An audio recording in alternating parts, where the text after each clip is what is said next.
Hello and welcome to a rather tired me. I've just done 10 miles on Zwift, testing out the Carbon X today, which have come today. So I'm just having a quick glimpse of them down on my feet. I've got the new-ish colourway, the white with the sort of the greeny side. So I've got put some yellow Nike socks on to match. Got the Stride footpad on today. So we did a 10-mile meet-up on Zwift, ranging paces from 12.0k to 12.5. So steady pace. I feel a little bit, heart rate was a bit high today. Maybe it's just a bit milder, although it's sort of a good day for treadmill. So my first run in those, so going straight out of the box at 10 miles. Not as radical as the next percent for sure. I mean, I think I'd need to do a test where I'm running faster, but it felt like, based on my heart rate, it seemed to be sort of mid to low 130s, which if I'm fitter, I was kind of expecting that to be more like 10 beats lower, but maybe it's just reflecting the fact I've had a bit of a rest recently. But yeah, they feel quite nicely. I've got 12.5 in these, the UK 12.5, which is the same size that I have in Adios, although the 13, the Nike, is probably gives me just a little bit more wiggle room. So but going up to a 13.5 with a Hoka, I think will be just there'll be too much room. But yeah, so straight out of the box, one thing I noticed, these are, they felt initially very similar to the Rincons, but when I actually run with them, there's a bit more arch support in these Carbon X's, maybe because of the fact you've got almost like, feel like you're sort of tipping over the some sort of rocker in the middle. So it's not quite the same radical feel as the 4% or the next percent. I think most because the cushioning is not as mushy. I think maybe if I'd not worn them and just gone straight from an Adios to here, that would have felt very different. But yeah, and a nice 10 miles there. The legs aren't too bad at the moment, so maybe I could actually make the Carbon X into more of like a racer trainer type shoe, because I've got so many of these shoes now that I need to put some miles on them, and I'll do about 20 30 miles in ones and just rotate them forever. But it's okay sometimes just trying out different ones. Can be a bit expensive, but seeing which ones you like. So I'll be keen to try out the Carbon X's on an outdoor tarmac run and see how they feel. I think, and also I'll get another shoe off done, because now I've got the Adios 5, I've got the Carbon X, I've got the next percent, and I've got one of the ones that people race in, like the Rincon, the Zoom Fly. So I've got a nice little selection of shoes that people do actually use for racing, out and out racing shoes, and other ones. Because my test so far, the next percent has been a clear leader, and all the rest are basically, pretty much the same, give or take the odd second or two, or heartbeat or two, or watts or two if you're doing it on watts. So far I've only concluded the next percent helps. Maybe I need to bring out the 4% again. I've got another video I need to edit, which I actually did mention I actually did include in the test, but they didn't really sort of stand out as being spectacular. I think clearly I sort of prefer the next percent. So we'll see how we go with these. The laces on these, this quite sort of minimalist lacing. These like things like you think you'd sort of get in a shop when you've lost your shoes and had to get some more laces.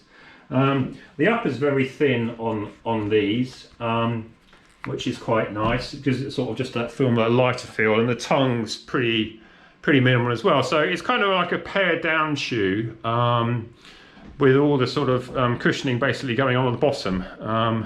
But I don't feel any hot spots. It felt initially just maybe slightly wanted a bit more toe box room, but I think once I got going, and it's probably expanded a bit, and my feet, once you get your toes sort of compressed into the sole, it almost gives you that little bit of millimetre or two extra that you think you need. So I think I've got the right size, definitely, and any other size would be either too small or too big. So I'll be keen to try out the Adios 5 that I tried yesterday, and this Carbon X again, a bit more in outdoor running, and see how they shape up, and which ones I might want to use on faster days.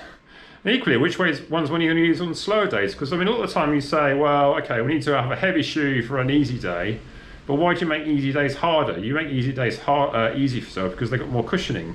But these racing shoes now have got so much more cushioning than, even some of like the bog standard cheaper trainers. So you wonder, like you saw some of the Kipchoge's team, they seem to be wearing like next percents like a lot, if not all the time. Maybe that's because they was given them and told to wear them.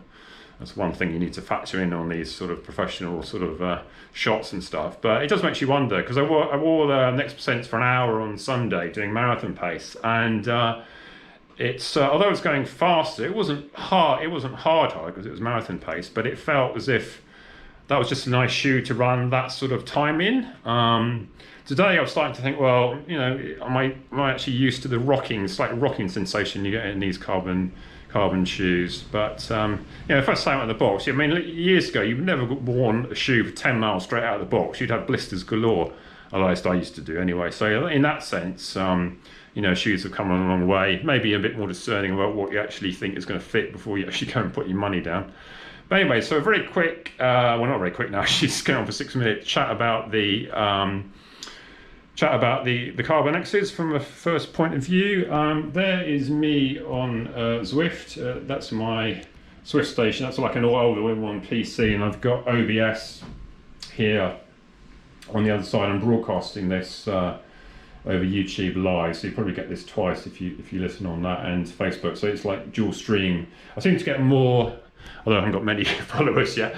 I've got slightly more on Facebook, because we're in the Zwift Runners Facebook group, where it's the main Facebook, well, the main anywhere where you talk about Zwift running. So if we want to organise anything like today, where I'd organise this sort of meet-up where I'd just invited a few people that I know on Zwift to run with me, and we had I think we had 7 did the running, and a couple of did about halfway, but I think there was 4 of us that crossed the line. Was it 4 or 5? My memory's going now. I think it was 4 that crossed the line altogether. So there was everyone stayed together. There was a lot of chat. I mean, it's exactly why Zwift is so good, because I mean, this guy was saying he did an hour and a half on his own on the treadmill, and we've done an hour 20, 16k.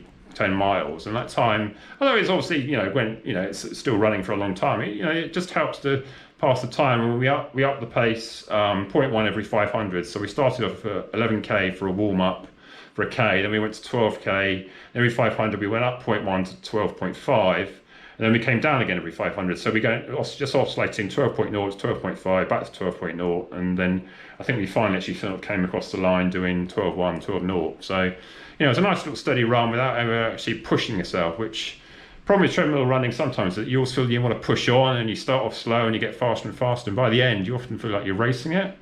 And you know, and especially on marathon training, the last thing I want to be doing is pounding it out flat out day after day, but not actually putting in the aerobic miles. So it's good actually to have the discipline to actually get double figure mileage in without actually feeling that you've actually come off the treadmill. You actually had like a workout rather than a steady, easy come steady run. So yeah, that's that, and I'll see you on the next one. Bye.